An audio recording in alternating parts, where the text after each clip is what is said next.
Yo mon gars, c'est KRZ, j'espère que tu vas bien mon gars. Et aujourd'hui on se retrouve pour une vidéo qui peut t'intéresser. Là je vais pas te mentir, ça peut t'intéresser. Ça peut t'intéresser si t'es en arène 6, si t'es en arène... Bon, si t'es en arène 8, bof. Mais si t'es en arène 7, 6, 5, 4, 3, 2, 1, même moins 1, même si t'as pas le jeu, ça peut t'intéresser. Franchement, là je te présente une bombe. On va faire un deck avec des cartes de quelle arène? Tu vas me dire de la 7? Non, pas de la 7 mec. Aucune carte d'arène 7. De la 6? Pas de carte d'arène 6. De la 5? Une carte arène 5. Mais non, c'est pas le sorcier de glace. Une carte arène 4 ou un peu plus, bon je sais plus. Mais la carte la plus haute vient de l'arène 5 et c'est le sorcier. Tout le monde a ses cartes. Aucune légendaire dans ce deck. Tout le monde peut jouer avec. La seule condition, c'est d'avoir le sorcier. Mais si t'as pas le sorcier, tu peux mettre la sorcière. Franchement, tout le monde là. Enfin, à peu près tout le monde. Et ensuite, il te faut le PK. Bon, le PK, ça va, gros. Tu peux l'avoir. Hein. Si tu l'as pas, bon, c'est facile à avoir. Donc, et si tu l'as pas, bon... essaye de le débloquer vite. Garde un peu de sous pour ton shop. Donc, en référence au sorcier, utilisez ce deck. Je vais pas te mentir, c'est pas sorcier. C'est que t'as kiffé, gros. Donc, ce deck, je vais te le présenter en faisant un combat. Un combat que j'ai déjà enregistré. Encore une fois, parce que comme ça me permet de te parler, tu vois. Je suis pas encore très à l'aise, donc voilà. Donc, ce deck, je l'ai enregistré, enfin, je te le montre en faisant un combat en arène 8. Donc, si j'arrive à gagner avec en arène 8, c'est que tu peux gagner avec dans n'importe quelle arène. Puisque logiquement, les mecs arène 8 ont des meilleures cartes ou sont plus forts. Parce que pour moi, avoir des meilleures cartes, ça aide beaucoup. Tu vas regarder les niveaux 10 qui sont au même trophée que moi, ils puent la merde. D'ailleurs, là, la vidéo, enfin, le gameplay que je vais te montrer, je bouillave un mec level 10. Et donc, je vais te montrer le deck fatal là. Tadam! Tu vas me dire, non, mais pourquoi tu utilises les squelettes? C'est nul! Ouais, mais mec, je vais t'expliquer. Donc, on va mettre le canon. Pourquoi? Parce que ça va faire un bâtiment. Il va bien falloir défendre avec ça. Ensuite, les flèches, pour péter les gargouilles, comme d'hab, ou les princesses. À mon niveau, il y a des princesses, tout ça, il faut les péter. Ensuite, ces squelettes, va bien falloir les utiliser. Tu les mets toujours au milieu de l'arène. Comme ça, hop, ça coûte 1. Et clac, les adversaires, ils sont discrets. Distraits, pardon. Parce que s'ils sont discrets, tu les vois pas. Après, t'es dans la merde, ils sont invisibles, gros. Tu perds ton combat, hein. T'imagines, tu vois plus les adversaires. Mauvais délire. Ensuite, les barbares. Les barbares, voilà, c'est presque indispensable, hein. Ensuite, la Valkyrie. Elle est marrante, parce qu'elle rit.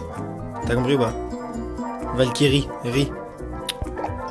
Non, elle est pas noche. Même si elle aime le riz. T'as compris ou pas? Deuxième blague sur le même blaze. C'est fort, c'est fort.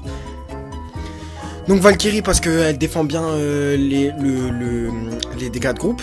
Elle a beaucoup de vie. Ensuite, le sorcier, pour péter les gargouilles aussi. Et les dégâts de groupe. Et le PK, parce que c'est un deck PK. Et parce qu'il est fort, il tape du... Moi je l'ai niveau 3, donc c'est un niveau... C'est normal, bientôt niveau 4. Dégâts 544, mec. 544 par coup. Tu te rends compte ou pas? T'imagines un mec dans la vraie vie qui tape du 544? Mec, t'es KO direct. Vaut mieux pas se taper avec, tu vois. Franchement, vaut mieux pas se taper avec. À part si t'es un golem. Mais bon, comme c'est un jeu, tout ça, ça existe pas. Voilà. Donc la technique va consister en quoi? En défendre avec toutes ces cartes. Et ensuite à attaquer en mettant le PK. Je vais te montrer comment le placer. Avec le sorcier derrière. Et à entourer le PK avec ça et ça si tu les as. Parce que ça coûte pas cher. Donc tu pourras toujours t'en remettre si ton attaque marche pas. Et parce que comme ça les tours vont pas forcément attaquer ton PK. Et s'ils attaquent le PK comme il a beaucoup de vie, bah ces troupes vont taper la tour. Donc allez, on va aller chercher. Ouf, il y a beaucoup de défaites, hein. Oh là là, j'ai beaucoup perdu ce matin. Parce que j'ai testé des nouveaux trucs pour mon deck Zappy. Hop là.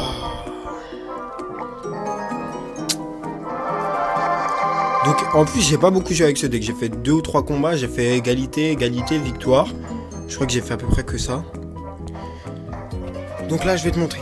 Le gars est niveau 10 en face. Il avait plus de trophées que moi. Je crois. Donc là dès le début, bon c'est peut-être pas ce qu'il faut faire, mais je mets le PK derrière. Ensuite voilà, t'as vu la Valkyrie, je la place, je vais baisser un peu. La Valkyrie, hop, en milieu d'arène, comme ça.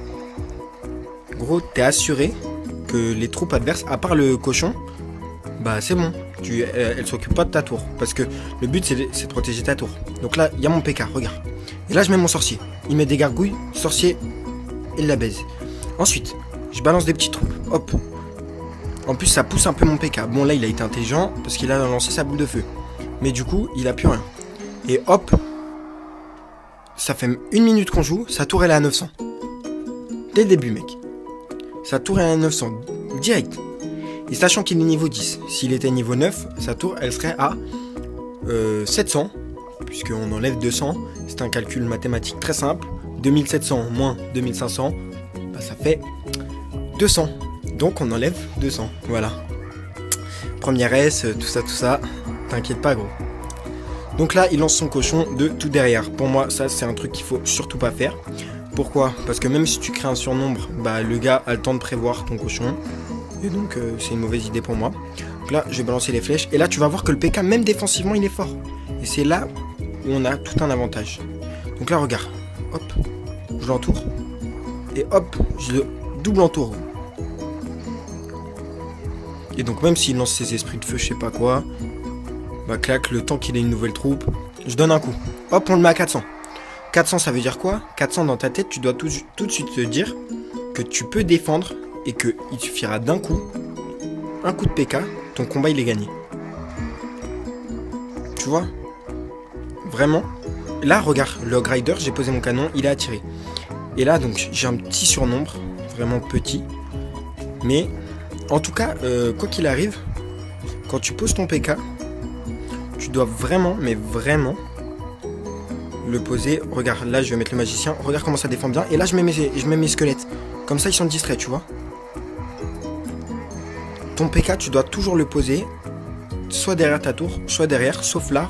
Attends, non je vais pas le faire. Sauf si ton magicien avance et que tu es vraiment sûr de pouvoir mettre ton PK. Mais là regarde, voilà, il va... Je mets mon PK derrière les barbares, donc devant ma tour, comme ça il défend un peu, si jamais il y aurait eu besoin.